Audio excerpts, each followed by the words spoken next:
आजच्या व्हिडिओची सुरुवात मी एका प्रश्नाने करणार आहे, तो म्हणजे डार्क सर्कल एक आजार आहे का?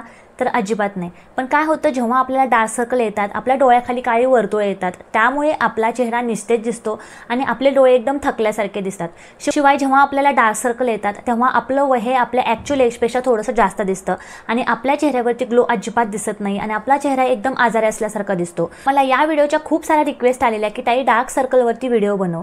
उशिरा का होईना पण मी असा व्हिडिओ तुमच्यासाठी घेऊन आलेला आहे ज्यामुळे तुमचे डार्क सर्कल फेड आउट होण्यासाठी तुम्हाला नक्कीच मदत होईल। म्हणूनच आजच्या व्हिडिओमध्ये डार्क सर्कल म्हणजे काय, डार्क सर्कल काय येतात, डार्क सर्कल आल्यानंतर कोणती काळजी घ्यायची, त्यावरती केमिकल ट्रीटमेंट कोणत्या, घरगुती उपाय कोणते, याबद्दलची माहिती जर तुम्हाला जाणून घ्यायची असेल तर व्हिडिओ शेवटपर्यंत नक्की बघा आणि व्हिडिओ आवडला तर व्हिडिओला लाईक करा आणि चॅनलला सबस्क्राइब करायला अजिबात विसरू नका। आता हे डार्क सर्कल म्हणजे काय, तर आपल्या डोळ्याखालची स्किन आपल्या चेहऱ्याच्या इतर स्किनच्या तुलनेने खूप जास्त पातळ असते आणि खूप जास्त नाजूक असते, त्यामुळे ही स्किन लवकर डॅमेज पण होते आणि लवकर ड्राय पण होते। त्यामुळे ही जागा थोडीशी गडद रंगाची म्हणजे जांभळ्या निळ्या किंवा तपकिरी रंगाची दिसू शकते। याला आपण काय म्हणतो, याला आपण डार्क सर्कल आले आहेत असं म्हणतो। हे डार्क सर्कल जे आहेत ते कशामुळे येतात, जर आपल्याला डार्क सर्कल येण्याची कारणच माहिती नसतील तर आपण त्यावरती ट्रीटमेंट कशी काय करू शकतो। त्यामुळे सगळ्यात आधी डार्क सर्कल कशामुळे येतात, डार्क सर्कल येण्याची कारणं कोणती हे आपल्याला माहिती असणं खूप जास्त गरजेचं आहे। Number 1 ageing. आता जसं जसं आपलं वय वाढायला लागतं तसं तसं आपल्या डोळ्याखालची जी स्किन असते ती पातळ व्हायला लागते आणि एकदम लूज पडायला लागते आणि यामुळे काय होतं, आपल्या डोळ्याची स्किन असते त्याखाली ज्या रक्तवाहिन्या असतात त्या वरून दिसू लागतात आणि त्यामुळे आपल्या डोळ्याच्या वरचा आणि खालचा भाग हा थोडासा डार्क, थोडासा गडद दिसायला लागतो। काय होतं, आपल्या डोळ्याच्या खालची जी स्किन असते त्यामध्ये जे फॅट असतं ते वरती येतं आणि त्यामुळे आपल्याला आय बॅग्स दिसायला लागतात, त्याला आपण टिअर ट्रफ सुद्धा म्हणतो। यामुळे काय होतं, आपले गाल आहेत किंवा आपले डोळे आहेत हे सेपरेट दिसायला लागतात। यामुळे काय होतं, आपल्या डोळ्याचा वरचा आणि खालचा भाग गडद दिसायला लागतो। नंबर 2 जर तुमचे डोळे हे खोलगट असतील म्हणजेच तुमचे जर डीप सेटेड आयज असतील म्हणजे तुमच्या डोळ्याचं बोनी स्ट्रक्चरच खोलगट असेल, अशा वेळी तुम्हाला डार्क सर्कल दिसू शकतात। ॲक्च्युली हे डार्क सर्कल नसतात, पण काय होतं, तुमचे डोळे हे खोलगट असल्यामुळे तुमच्या डोळ्यांचं बोनी स्ट्रक्चर हे खोलगट असल्यामुळे त्याची सावली डोळ्यांवरती येते आणि त्यामुळे तुम्हाला डार्क सर्कल झाले आहेत असं वाटतं। नंबर 4 डोळे चोळणं। डार्क सर्कल येण्याचं कॉमन कारण म्हणजे डोळ्यांना खूप जोरजोरात चोळणं। बऱ्याच लोकांना सवय असते की ते काय करतात, जेव्हा त्यांचे डोळे थकलेले असतात तेव्हा डोळ्यांना जोरजोरात रब करतात, जोरजोरात डोळे चोळायला लागतात। त्यांना वाटतं की डोळे चोळल्यानंतर डोळ्यांचा थकवा निघून जाईल। तुम्ही जोरजोरात तुमचे डोळे चोळायला लागलात तर तुमच्या डोळ्याच्या आजूबाजूला रिंकल्स येऊ शकतात आणि तुमच्या डोळ्याखाली डार्क सर्कलचा प्रॉब्लेम तुम्हाला होऊ शकतो। त्यामुळे जर तुम्हाला डार्क सर्कल आले असतील तर नेहमी लक्षात ठेवा, डोळे अजिबात चोळायचे नाहीत, डोळ्यांना रब अजिबात करायचं। नंबर 5 चष्मा न वापरणे। आता जर तुमच्या डोळ्यांना नंबर असेल, जर तुम्हाला चष्मा लागलेला असेल तर काही लोक काय करतात, चष्मा यूज करत नाहीत। याचा परिणाम काय होतो, जेव्हा ते एखाद्या व्यक्तीला बघायला जातात किंवा एखाद्या गोष्टीकडे बघायला जातात तेव्हा ते डोळे श्रिंक करून बघतात। जेव्हा ते डोळे श्रिंक करून बघतात तेव्हा त्यांच्या डोळ्याच्या आजूबाजूच्या ज्या नसा असतात, जे मसल्स असतात ते ॲक्टिव्ह होत असतात आणि यामुळे काय होतं, दिवसाच्या संध्याकाळी त्यांचे डोळे त्यांना थकल्यासारखे दिसायला लागतात। हे सातत्याने जर होत राहिलं तर तुमच्या डोळ्याखाली डार्क सर्कलचा प्रॉब्लेम तुम्हाला लवकर होऊ शकतो। नंबर 6 झोप न घेणं। आता डोळ्याखाली डार्क सर्कल येण्याचं सगळ्यात मोठं कारण आहे ती म्हणजे अपुरी झोप। जर तुम्ही प्रॉपर झोपत नसाल त्याचा परिणाम तुमच्या डोळ्यांवरती होतो, तुमच्या डोळ्यांवरती ताण येऊन तुमच्या डोळ्याखाली डार्क सर्कलचा प्रॉब्लेम तुम्हाला व्हायला लागतो। Number 7 sun exposure. आता जर तुम्ही उन्हामध्ये काम करत असाल, उन्हामध्ये जात असाल, उन्हामध्ये जाताना जर तुम्ही तुमच्या डोळ्यांना सनस्क्रीन न लावता जर तुम्ही घराच्या बाहेर पडलात तर सूर्याच्या UV रेजमुळे तुमच्या डोळ्याखाली तुम्हाला डार्क सर्कलचा प्रॉब्लेम होऊ शकतो। त्याचप्रमाणे जर तुमच्या शरीरामध्ये हार्मोनल इम्बॅलन्स असेल तरी सुद्धा तुम्हाला डार्क सर्कलचा प्रॉब्लेम होऊ शकतो। शिवाय जर तुमच्या शरीरामध्ये आयर्नची डेफिशियन्सी असेल त्यामुळे सुद्धा तुमच्या डोळ्याखाली डार्क सर्कल येऊ शकतात। पाणी न पिणं। जर आपण खूप कमी पाणी पित असेल तर काय होतं, आपलं पूर्ण शरीर हे डिहायड्रेट होतं।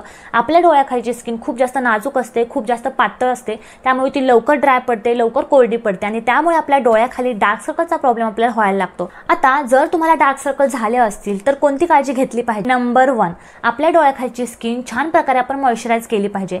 यामुळे तुमच्या डोळ्याखालची स्किन ड्राय होणार नाही, डॅमेज होणार नाही आणि तुम्हाला जर डार्क सर्कलचा प्रॉब्लेम असेल तर तुमचे डार्क सर्कल फेड आउट होण्यासाठी सुद्धा नक्कीच मदत होईल। नंबर 2 कधीही उन्हामध्ये जाताना संपूर्ण चेहऱ्याबरोबर तुमच्या डोळ्याखाली आणि डोळ्याच्या वरती सुद्धा सनस्क्रीन लावायला अजिबात विसरायचं नाही। सनस्क्रीन लावताना डॉट डॉट्स करत डोळ्याखाली सनस्क्रीन लावायचं आणि छान स्प्रेड करायचं।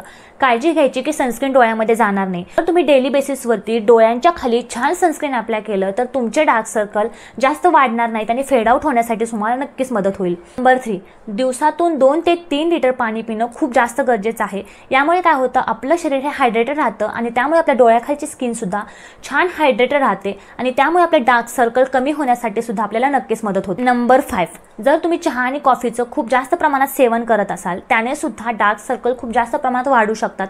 त्यामुळे चहा आणि कॉफीचं सेवन जेवढं कमी करता येईल तेवढं कमी करा। नंबर 6, उन्हामध्ये जाताना थिक सनग्लासेस वापरायला अजिबात विसरू नका।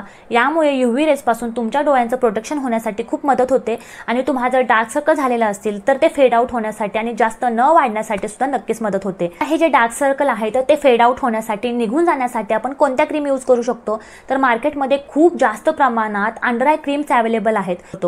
आता मी जे फार्मासिस्ट आहोत ते युजुअली क्रीम सजेस्ट करताना ज्या क्रीम्समध्ये ॲझिलिक ॲसिड असेल, लॅक्टिक ॲसिड असेल, कोजिक ॲसिड असेल, व्हिटॅमिन C असेल, के असेल, आर्ब्युटिन असेल किंवा रेटिनॉल असेल, अशा प्रकारचे इन्ग्रेडिएंट असलेल्या क्रीम सजेस्ट करतो। आता जर तुम्हाला डार्क सर्कलचा प्रॉब्लेम खूप जास्त प्रमाणात असेल तर तुम्हाला आम्ही हायड्रोक्विनॉन सुद्धा सजेस्ट करतो। पण जे हायड्रोक्विनॉन असतं त्याचं कॉन्सन्ट्रेशन खूप कमी प्रमाणात यूज करायला लागतं। फक्त 1 ते 2 महिने या क्रीम यूज करायच्या असतात। आता जर तुम्हाला डार्क सर्कल खूप जास्त प्रमाणात असतील आणि तुमच्या डोळ्यांच्या आजूबाजूला सुरकुत्या पडलेल्या असतील, अशा वेळी अंडर आय क्रीम यूज करताना ज्या क्रीममध्ये रेटिनॉल असतं अशा प्रकारची अंडर आय क्रीम तुम्ही यूज करायची आहे। कारण काय होतं, रेटिनॉल जे असतं ते कोलॅजिन बूस्ट करतं, कोलॅजिनला बिल्डअप करतं। अंडर आयचा डार्कनेस कमी होण्यासाठी आणि आपल्याला जे पडलेले रिंकल्स आहेत ते सुद्धा कमी होण्यासाठी खूप जास्त मदत होते। त्यामुळे ज्या क्रीममध्ये रेटिनॉल आहे अशा प्रकारच्या अंडर आय क्रीम तुम्ही यूज करायच्या आहेत। आता best under eye cream Avalta under eye cream, Eyebliss under eye cream, C under eye cream, या ज्या क्रीम आहेत त्या दिवसातून तुम्हाला 2 वेळा लावाव्या लागतील आणि 5 ते 6 महिन्याच्या रेग्युलर यूजमुळे तुमच्या अंडर आईज खालचा डार्कनेस कमी होण्यासाठी खूप जास्त मदत होणार आहे। तुमचे डार्क सर्कल झटपट काढून टाकायचे असतील तर तुम्ही डर्मॅटॉलॉजिस्टकडे जाऊन छान अशा केमिकल ट्रीटमेंट सुद्धा घेऊ शकता। डर्मॅटॉलॉजिस्ट तुम्हाला छान अशा केमिकल पिल सजेस्ट करतील। ते डर्मॅटॉलॉजिस्ट अंडर आयसाठी खूप माइल्ड अशा केमिकल पिल यूज करतात। अशा पिलमुळे तुमच्या स्किनला कुठल्याही प्रकारचं इरिटेशन होत नाही। पिलमध्ये glycolic acid 20%, lactic acid 30%, kojic acid, mandelic acid, arginine अशा प्रकारच्या केमिकल पिल तुम्हाला सजेस्ट करतील। या ज्या पिल्स असतात त्या खूप जास्त माइल्ड असतात, अजिबात आपल्या स्किनला इरिटेट करत नाहीत। आता तुमच्या अंडर आयचा डार्कनेस किती आहे त्यावरती या केमिकल पिलचे सेशन अवलंबून असतात। तुमच्या अंडर आयचा डार्कनेस जर जास्त असेल तर तुम्हाला जास्त सेशन घ्यावे लागतात आणि जर तुमच्या अंडर आयचा डार्कनेस कमी असेल तर तुम्ही थोड्या सेशनमध्ये सुद्धा तुमचे अंडर आईज डार्कनेस कमी होण्यासाठी तुम्हाला नक्कीच मदत होईल। केमिकल पिल काय करतात, त्या तुमच्या अंडर आईज खाली असणारा डार्कनेस, जी डार्क झालेली स्किन आहे ती पिल करतात, काढून टाकतात आणि त्यामुळे एक ब्राइटर स्किन मिळण्यासाठी तुम्हाला नक्कीच मदत होते। त्यामुळे तुमच्या अंडर आईजचा डार्कनेस कमी होऊन एक छान प्लम स्किन मिळण्यासाठी तुम्हाला मदत होते। आता जर तुमच्या डोळ्याखाली पफिनेस असेल, म्हणजे तुमच्या डोळ्याखाली आय बॅग असेल, त्याला आपण टियर ट्रफ सुद्धा म्हणतो, अशा वेळी डॉक्टर तुम्हाला फिलर सजेस्ट करतात।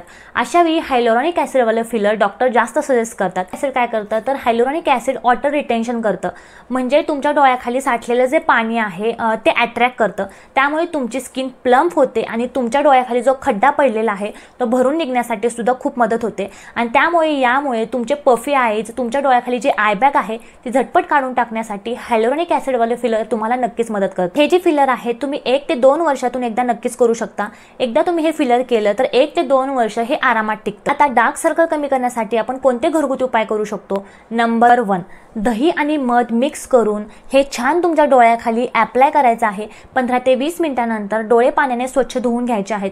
यामुळे काय होतं, तुमच्या डोळ्याखालची जी स्किन असते ती मॉइश्चराइज होते आणि हायड्रेटेड होते आणि त्यामुळे तुमच्या डोळ्याखालचा डार्कनेस कमी होण्यासाठी मदत होते। Number 2, potato juice. आता पोटॅटो छान ग्राइंड करून घ्यायचा आहे, त्याचा ज्यूस काढून घ्यायचा आहे आणि हा 1 ते 2 ड्रॉप जो ज्यूस आहे तो रात्री झोपताना छान तुमच्या अंडर आय खाली मसाज करत लावायचा आहे आणि सकाळी उठल्यानंतर पाण्याने चेहरा छान स्वच्छ धुवून घ्यायचा आहे। यामुळे तुमच्या अंडर आयचा डार्कनेस कमी होण्यासाठी खूप जास्त मदत होईल। नंबर 3, आता जर तुमच्या डोळ्याखाली आय बॅग्स असतील, म्हणजे टियर ट्रफ असतील, तुमच्या डोळ्याखाली सूज असतील, तुम्ही काय करायचं आहे, ग्रीन टीच्या ज्या बॅग असतात त्या पाण्यामध्ये डीप करायच्या आहेत आणि या बॅग 1 1 ते 2 तासासाठी छान रेफ्रिजरेट करायचे आहे। या ज्या बॅग आहेत त्या तुमच्या डोळ्यांवरती 10 ते 15 मिनिटं तशाच राहू द्यायच्या आहेत। यामुळे काय होतं, यामुळे तुमच्या डोळ्यांना थंडावा मिळण्यासाठी, तुमची स्किन मॉइश्चराइज होण्यासाठी, हायड्रेटेड होण्यासाठी खूप मदत होते आणि तुमच्या स्किनच्या आजूबाजूला जो पफीनेस आहे, जी सूज आहे ती कमी होण्यासाठी खूप मदत होते आणि यामुळे तुमचे डार्क सर्कल सुद्धा फेड आउट होण्यासाठी खूप मदत होते। Number 4 aloe vera. आता ॲलोवेराने डोळ्याच्या खाली आणि वरती छान मसाज केल्यामुळे तुमची स्किन छान मॉइश्चराइज होते, हायड्रेटेड होते आणि ॲलोवेरा एक खूप जास्त सूदिंग असतं आणि त्यामुळे तुमच्या स्किनचा डार्कनेस कमी करण्यासाठी, अंडर आय सर्कल जर तुम्हाला जास्त झालेले असतील ते फेड आउट करण्यासाठी खूप जास्त मदत होते। तर आजचा हा व्हिडिओ तुम्हाला कसा वाटला हे मला कमेंट करून नक्की सांगा। लाईक करा, सबस्क्राइब करायला अजिबात विसरू नका। अजून मी कोणत्या विषयावरती व्हिडिओ बनवावेत असं जर तुम्हाला वाटत असेल तेही मला कमेंटमध्ये नक्की सांगा। त्या विषयावरती व्हिडिओ मी नक्कीच घेऊन येईल। आज पुरते एवढंच, पुढच्या व्हिडिओमध्ये भेटूया अजून एका नवीन विषयासह। तोपर्यंत थँक्यू।